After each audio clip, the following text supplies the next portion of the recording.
5-0 here against Clay Gereffi, is able to move on to 6-0. Perhaps Gereffi, the unknown, able to take down Tom Ross. We will find out here momentarily. Clay on 6 cards, the boss on 7.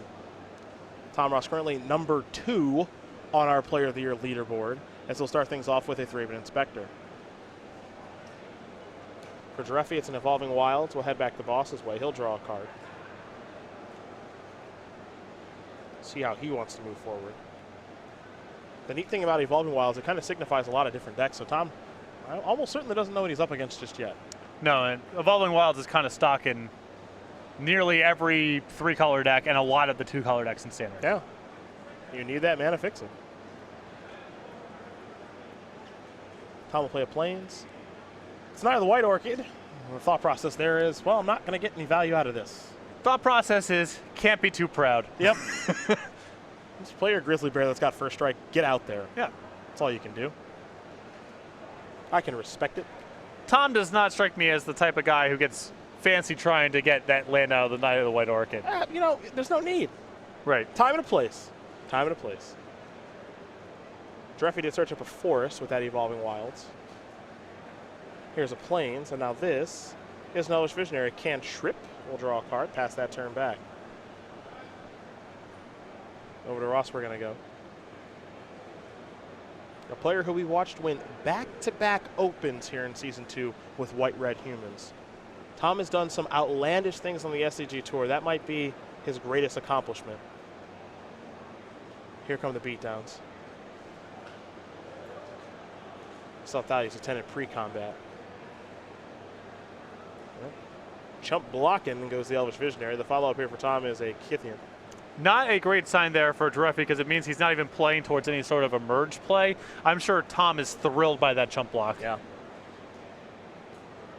And this was my concern when I was looking over the deck list. I was looking for something like Planner Outburst, Kozilek's Return, just some sort of way to stem the beatdowns, and there's really nothing here. Now there's a Prairie Tremors on the battlefield on tap. Let's see what this will be. It's a Nissa. Going to search for a forest. That's all well and good, but that thing's outclassed. Yep. This is the concern I have in the matchup here is Gereffi just getting run over in the first couple turns of the game. And he even had a pretty interactive draw by the standards of his deck. Yeah. A play on 2 and a play on 3, but unless he comes up with some really big play that I don't think his deck has access to game 1, I think we're going to be going to the sideboard of games pretty soon. Well, it's interesting. When I was at Grand Prix Portland, a lot of the players that I played against there, a lot of them just said, I did not bring stuff for your deck. You know, there's all these new decks that did well at the Pro Tour. A lot of the attention is on, obviously, Band Company, Blue-Red, Thermal Alchemist, the various Delirium and Emerge decks. The focus isn't really on humans right now. You get to take advantage of that quite a bit, as there's a Declaration of Stone going to take care of the Nissa. Of course, give Clay a clue because Tom's such a nice guy. And Winter Champions will come down to pump up the Thalius Lieutenant, attack for a whole boatload of damage, transform Kithian into Gideon. It starts at 3, it's up to 5, and he's going to pass the turn back. I think this will be Clay's last draw step of this particular game.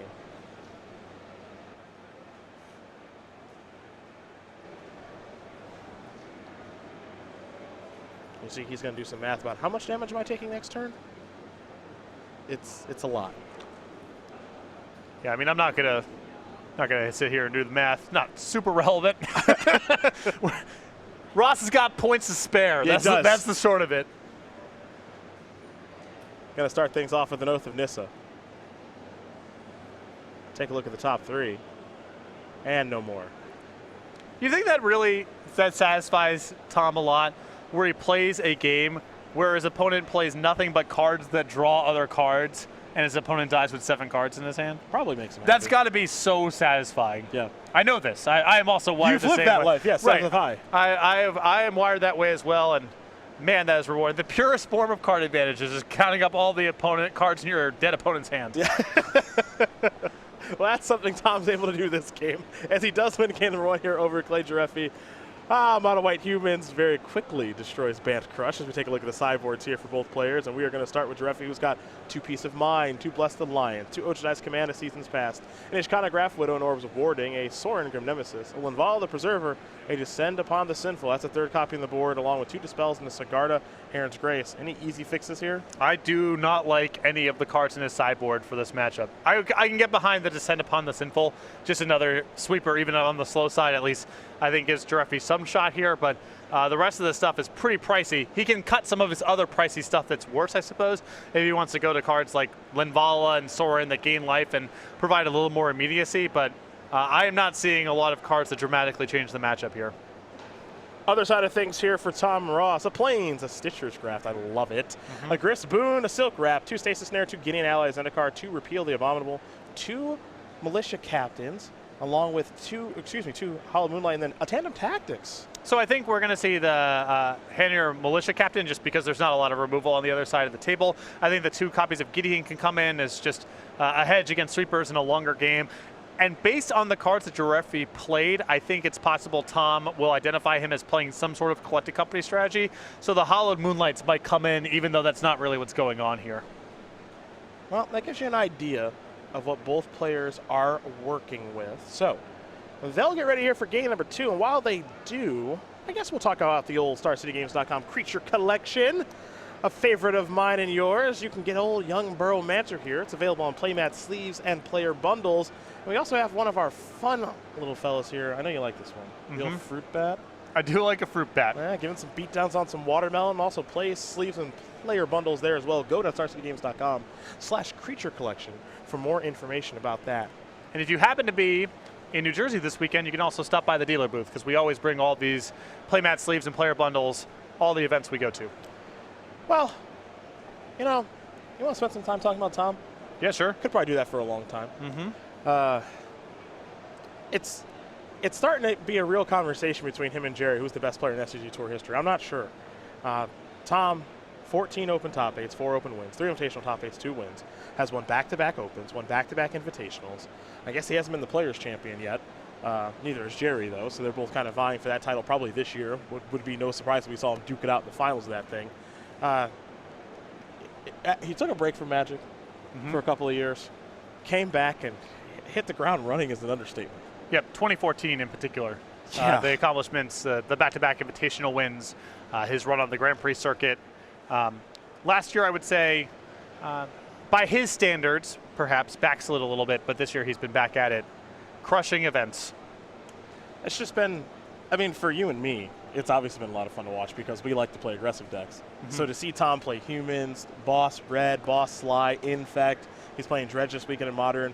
At no point have we really seen him, cast a blue spell or, any slow mid-ranging nonsense. Every time he hasn't really had a lot of success with it because it's just not his style. People who always beat down and play the game at a high level, they are pretty rare, and they are a treat to watch. A lot of players who get very good, they start wanting the agency, the feeling of control and all that kind of stuff, and they gravitate towards those sort of decks. So the players like your Tom Rosses, your Paul Rietzels, they do not come along very often. They're 2 of my favorites. And, Tom and Paul. for you and I who are, in terms of style, wired the same way, not quite on their level as players. Absolutely. But, of the players that we regularly see on the SCG Tour, Tom is my favorite to watch. Period. End of sentence. Yeah, it's right there for me too. He starts things off with the Town Gossipmonger for Clay, a basic forest off in Evolving Wilds. Now it's a plane, simply going to pass the turn back.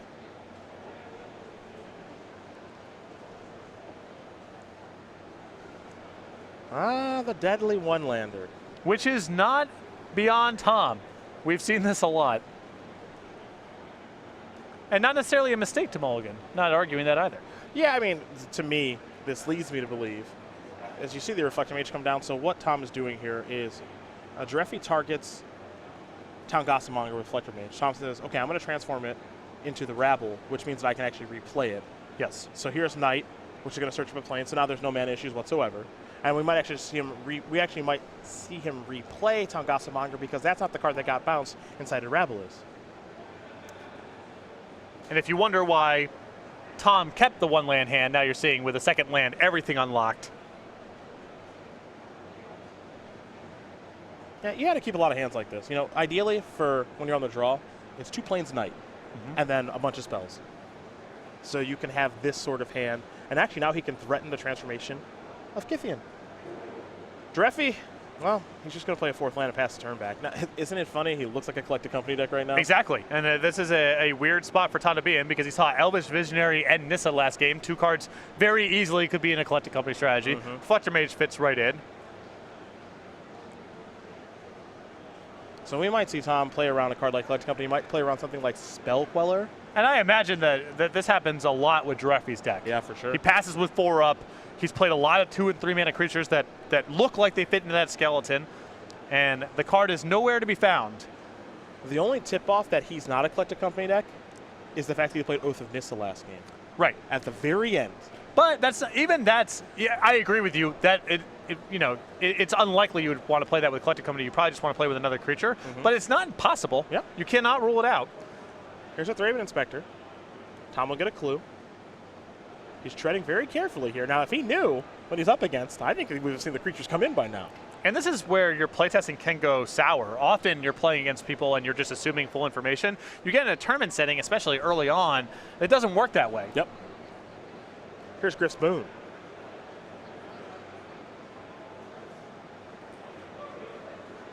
What now?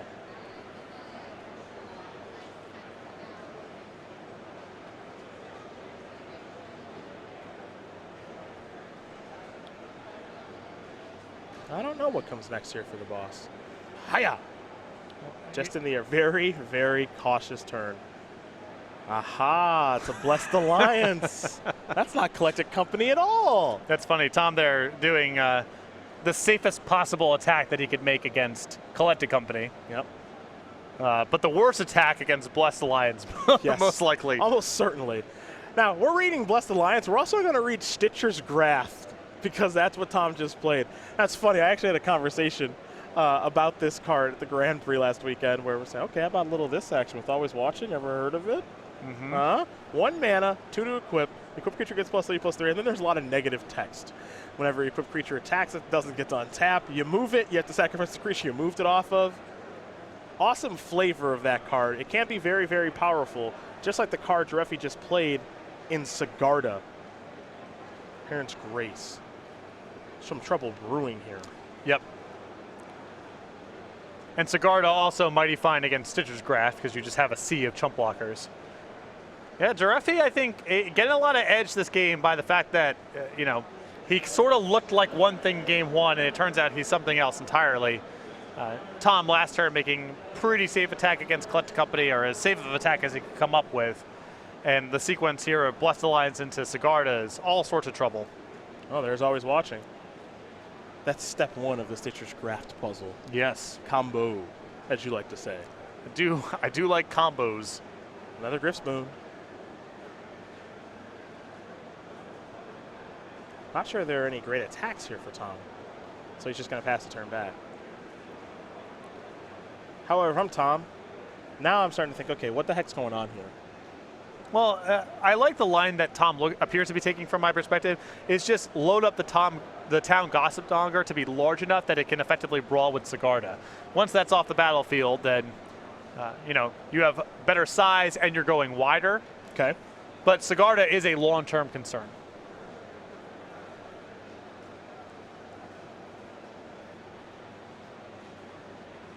For Gereffi, Nissa again. Okay. Gonna search for a forest. That'll be land number 6.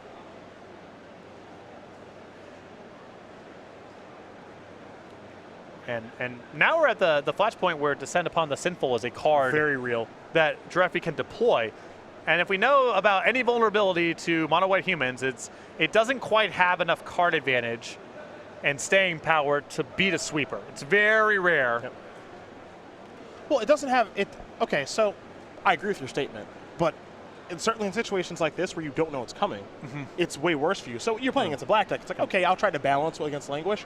The way that the opening turns of this game play, Tom just said, I'm just going to play my stuff. And on top of that, Sigarda is going to force Tom's hand. He's not going to have the luxury of just incrementally developing his board and getting him points of damage here and there, because Sigarda is just going to be so problematic as a blocker that he's going to probably have to put his whole hand on the table. And at that point, beating a sweeper is nearly impossible.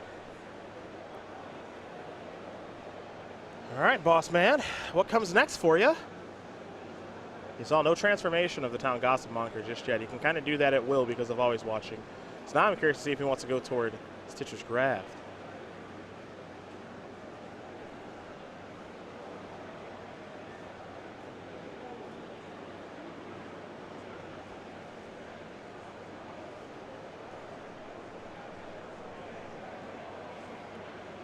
Declaration.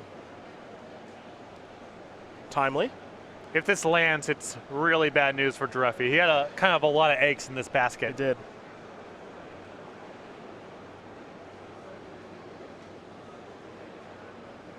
The tough thing, though, is we don't know what's in Gereffi's hand. There could be anything in there. Yep. If you're Tom, you don't know what to expect. You give your opponent a clue. That's not the end of the world. Graphs up. Something's getting +3/+3. Tom's not even sure what it's going to be. Funny thing about this is you kind of got to get it right the first time. You can't really afford to get it wrong. I think he's thinking Inspector. It'll turn into a 5/6. The other thing about all this is Gereffi did not even bother to do anything with the Sigarda. Yeah, that's a little So now there's some mana up too, Yeah. and who knows what that means. There's the graft. Quick creature gets +3/+3. Tom is, I call this being in the weeds. You do not quite know what's going on the other side of the table, and enough weird cards have come up in weird spots where hard to be too confident in any of the lines you're taking right now. You're just kind of playing a guessing game. Right. We saw the last guessing game you played, which was just attack with the knight. All right, Blessed Alliance, worst attack you can make. Right. You know, you're in a guessing game here. Sigarda? Like, what is that? What is that all about? I like the transformation. You got to do it with Kithian. You can't afford to do it with the Stitch Graph creature. Right. It's complicated. That's a no-go. Can't do it with that one. Looks like Gereffi's going to sacrifice a Evolving Wilds. Get him some. Oh, yes, of course. Why wouldn't he get a swamp? A swamp? Like, Yep. what is that all? What else you got in that case, Clay? Just one swamp in his deck.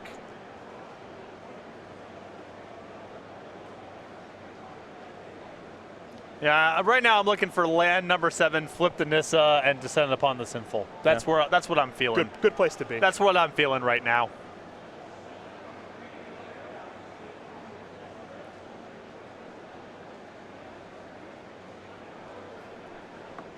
Well, I think you might be getting step 1 of what you asked for. Bang. Sweet. Transformation complete. Starts on 3.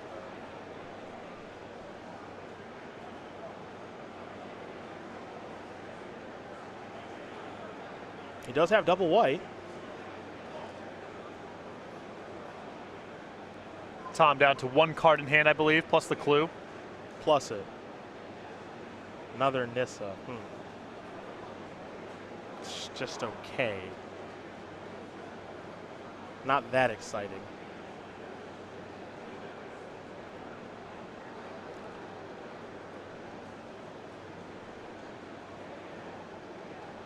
What comes next here for Gereffi? A lot of big plays here. Descend upon the sinful, Linvala. Part the Waterfield is probably not that bad. Go again. I don't know if it's in his deck right now. Oh, it's Jace. Never mind. Thought it might be another Nissa. Oh, the old checklist card trickery, huh? Mm-hmm. Ah, pass the turn back with 5 mana. All the colors available.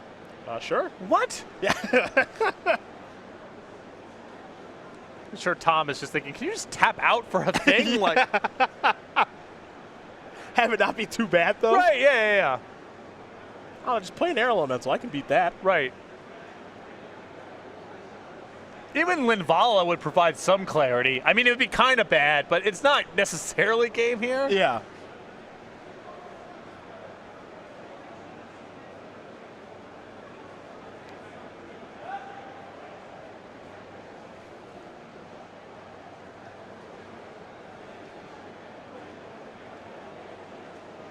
Tom trying to figure out how he wants to attack. Now this is, it does feel like stabbing around in the dark. Yeah. That's honestly what it feels like.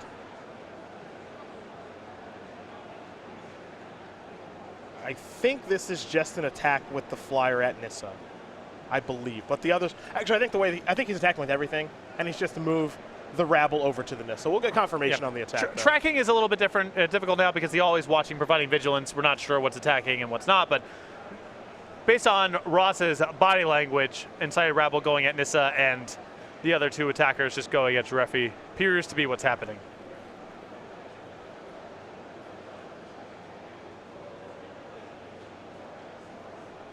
All right, see you later, Nissa.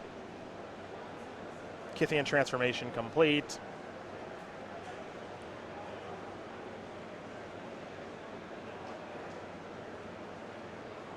Now, that's kind of a weird block if you think about it, because now, Tom is just too experienced. He's got to have a Wrath on the mind now. Yep. Now he's probably thinking it's Planar Outburst and not Descend upon the Sinful, but you know he's got to have that on his mind.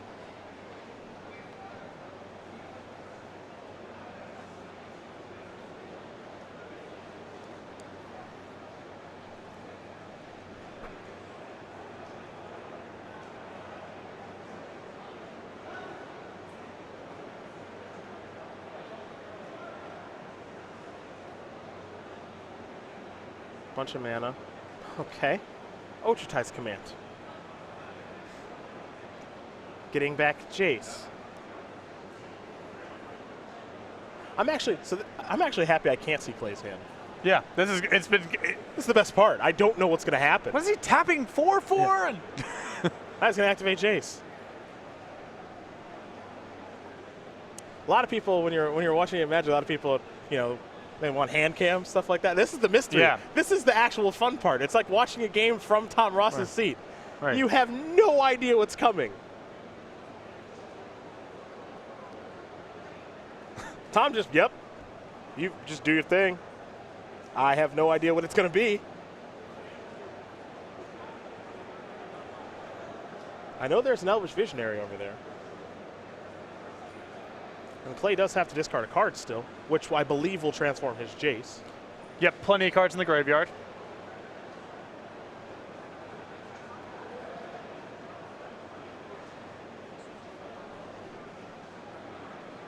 All right, see ya, Jace.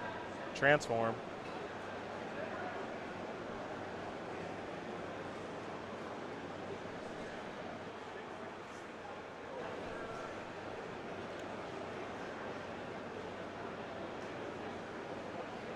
Well, I feel like it's safe to say if he had to send upon the Sinful, he would have cast it by now. Yeah, that sounds likely. That sounds right to me. Okay. So I don't think that that's an option right now for Clay.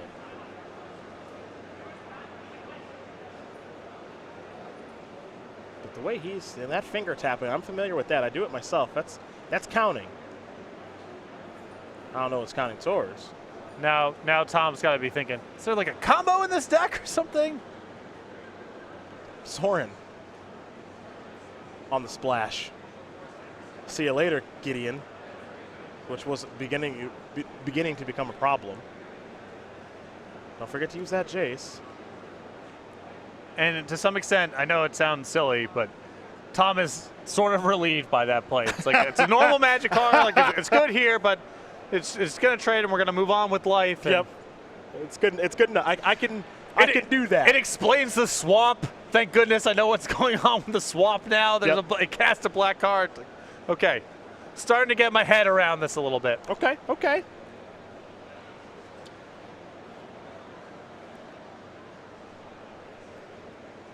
All right. So plus that Jace, let's move it along. Back to Tom Ross. Tom's turns are a lot less interesting, let's say. They're straightforward human turns.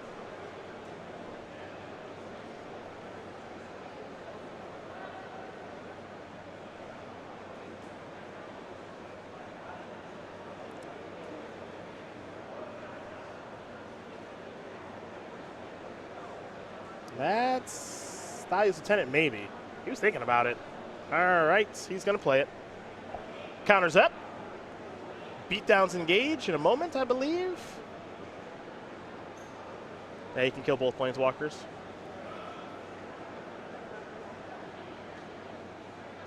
I can't imagine him playing something else. Another fine-looking turn, but, you know, what's the plan here if there's a sweeper? Yeah, that's the big question. And I think Clay just needs to draw one. If Clay draws a sweeper, this game's probably over.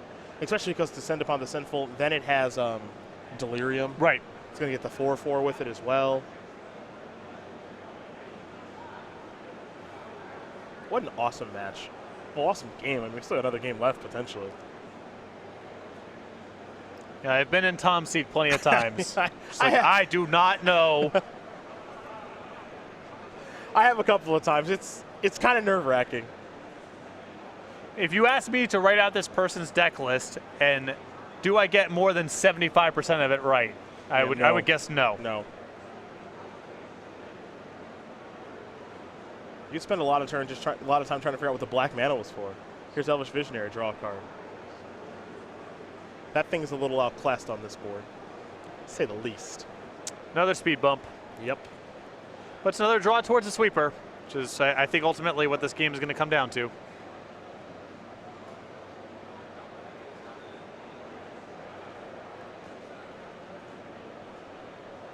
Traverse with Delirium.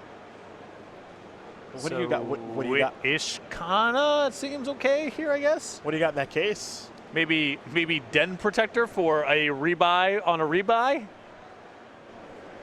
Lots of ins and outs here. Dragonlord Slumguard does not appear to be an option. Okay, Ishkana. Yeah. Now, in a lot of circumstances, that's very hard for humans to beat, but Tom's creatures are pretty big right now. Yeah, he can size through this. Yeah. It's more time. It's more time to find a sweeper, but it's not like this is a roadblock by any stretch. It'll take a turn or two. Yep. To get through, assuming there's no Declaration of Stone involved. Expedition Envoy in Ross's hand, among other things. Looks like another copy of Always Watching as well.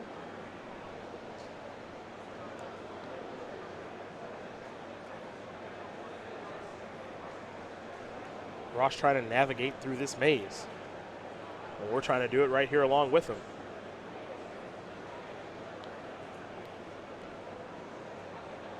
Gereffi has made it interesting. I'll give him that. Yeah, and you know, part of the complexity here from Tom's side is Gereffi's played a lot of powerful cards, but they haven't amounted to much. The Jace kind of just died. The Sorin killed a Gideon, but is all of this part of some long con to rope him into dumping out his whole hand, or is what you're seeing what you get? Is there no big payoff at the end of all of this? Well, I think you had our question just answered right there. Yeah. Tom just dumped his hand. Yeah, I think at this point he's starting to not buy it. Oh. Like the best thing that he could go get with a Traverse here is an Ishkana that doesn't even really do a whole lot. Yep.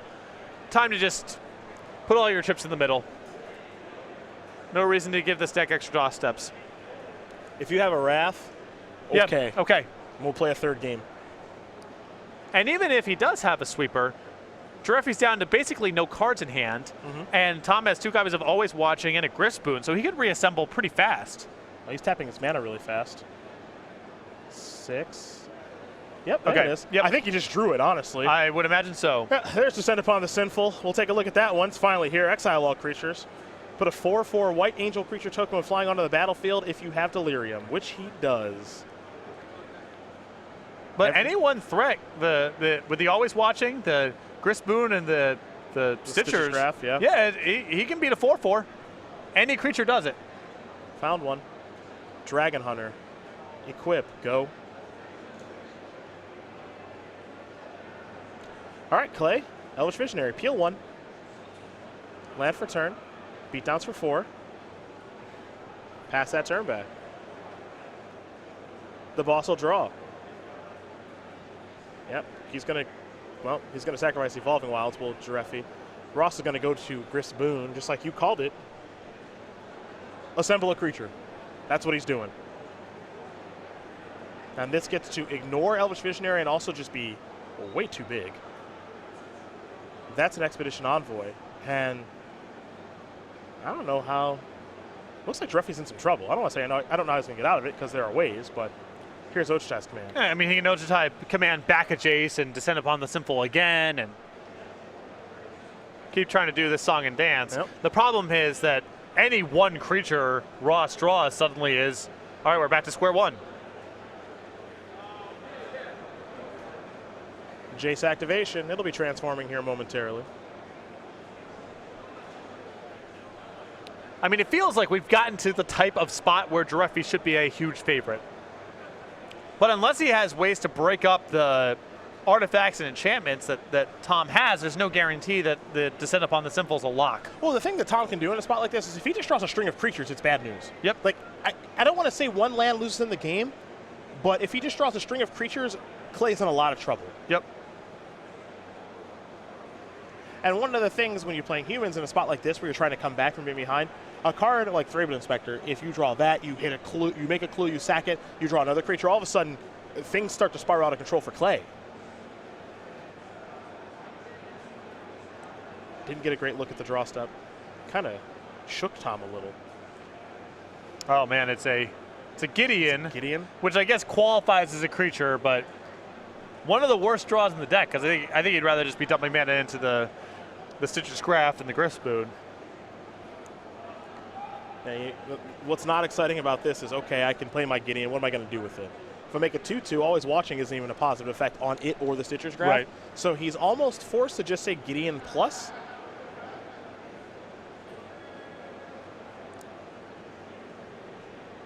Gonna see if it resolves first. Looks like it's going to. Now he's got to figure out what the heck to do with it.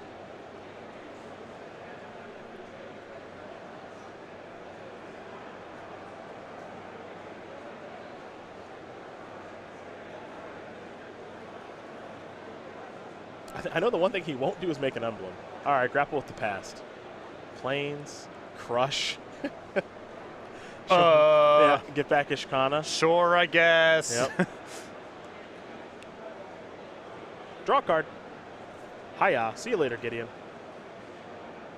Plus that Jace. Play Ishkana. Some spiders on the way. I guess the black mana in the deck, huh? Not just for Sorin. Right. And a morph. Pass the turn back.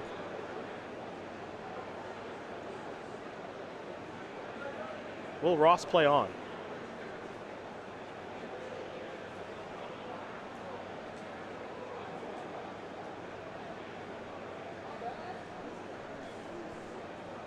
Griff Spoon.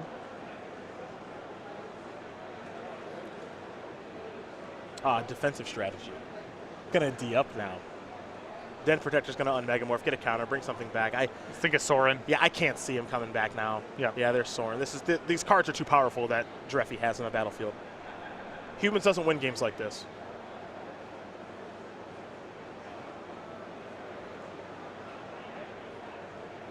Two, three, four, 5 toughness on that creature. Can just kill it now. Always watching does not play a role with tokens. Peace. That's done, and we're done. Clay Gereffi's going to win a really weird but fun game number 2 over Tom Ross. Bant Crush with a little spice. Going to tie it up against Modern White Humans. Tom is even smiling a little bit here because what the heck was that? Right. That was just a rundown of random cards that are legal and standard that have an above average power level. So, no surprise here. You see the sideboards on screen. Tom's going back to the drawing board because I think his plan is, okay, every dumb creature in my deck, I'm just going to run you out of the gym like I did the last game. Yeah, if I'm in Tom's spot, all I want to do is curve as low to the ground as possible and run you over. Yep. That is, and now, I guess he can't be 100% sure, but he can be fairly confident there's no collected companies in the deck. That all the sort of, not only the sideboarding, but the way that he plays the game out of respect for collected company, that's all out the door. And when you saw 6-man sweepers and Sorins, just run this dude over. That's got to be the plan here. The thing, too, Magic is a game about information. And Clay gave a little bit away in game number 1 by showing Oath of Nissa before conceding.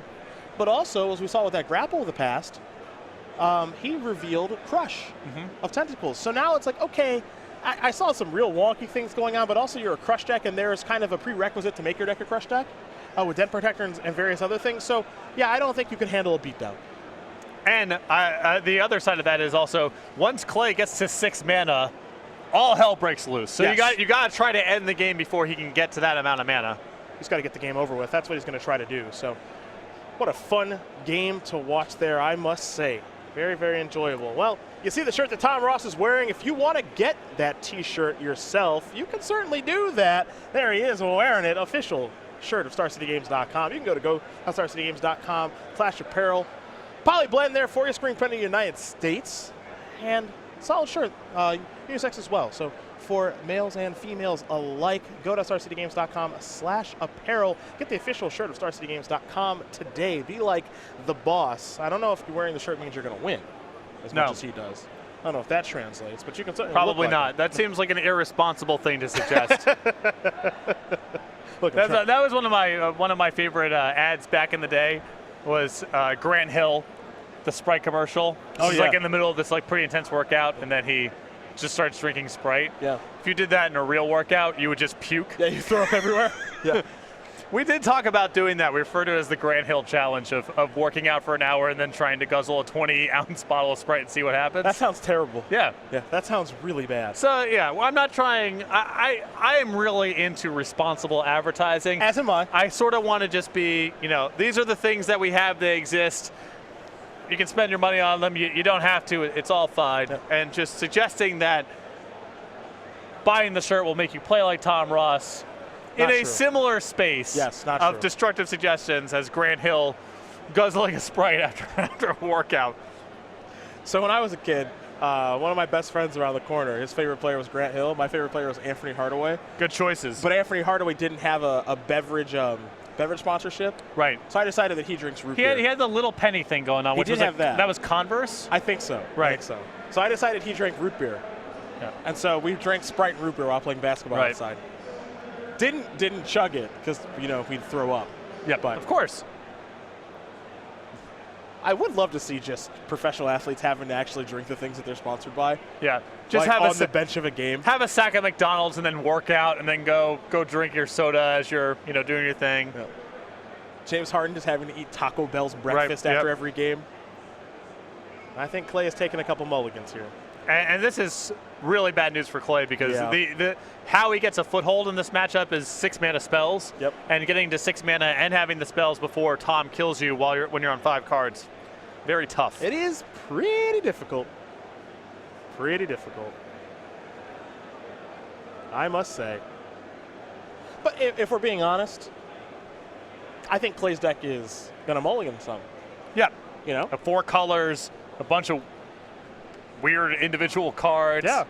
You're going to look at some pretty crazy opening hands with this deck. They're not always going to come together the way that you like them to.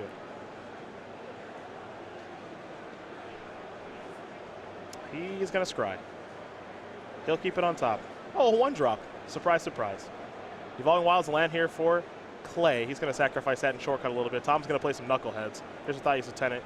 Getting here for 3 points of damage. Gereffi's already down to 17. Yep. Magic is a beautiful, complex game, but sometimes it can be very simple. Just play your creatures and attack. Do you think that we get past the 4th turn here? What's your guess? Yes. I don't think we get past the 5th.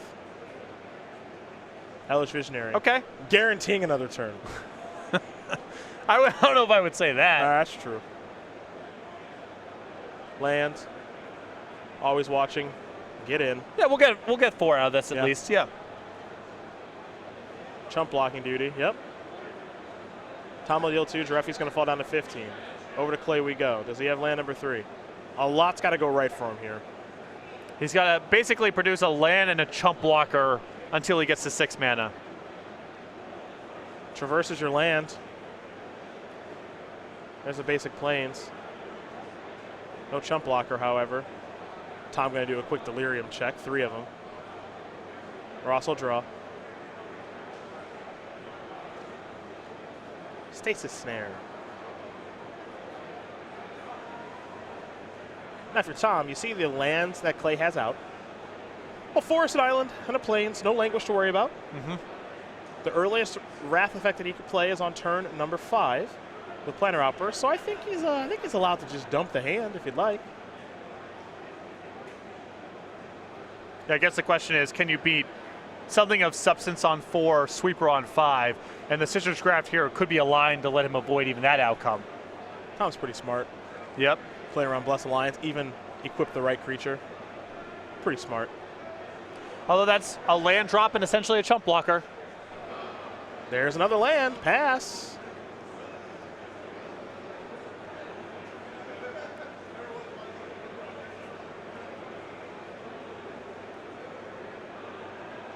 Attack. You got another Bless Alliance? Nope. I think he's got to play one more creature. Yeah. Yeah, he needs to lock it up through a blocker. Present lethal, yeah. Yep. And then if Clay does have, Planner Outburst, so be it. I mean, Tom's still got several cards in hand.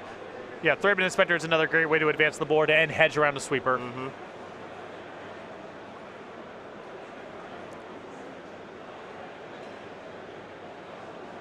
Instant sorcery creature land, so Delirium here for Gereffi. Ishkana could be a route. Ishkana could get him to 6 mana. Yep. Make him hang on long enough. Keep playing. I mean, that line is such a no-brainer that if he's not doing it now, it means he doesn't have it. That's correct. And Tom Ross is going to get the job done here over Clay Gereffi. 2-1. Mono White Humans will take care of Bant Crush. And hey, I think we just had our most fun match of the day.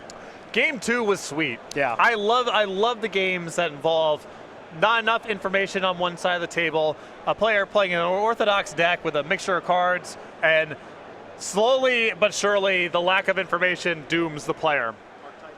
Saw a lot of that in game 2. The hedge attack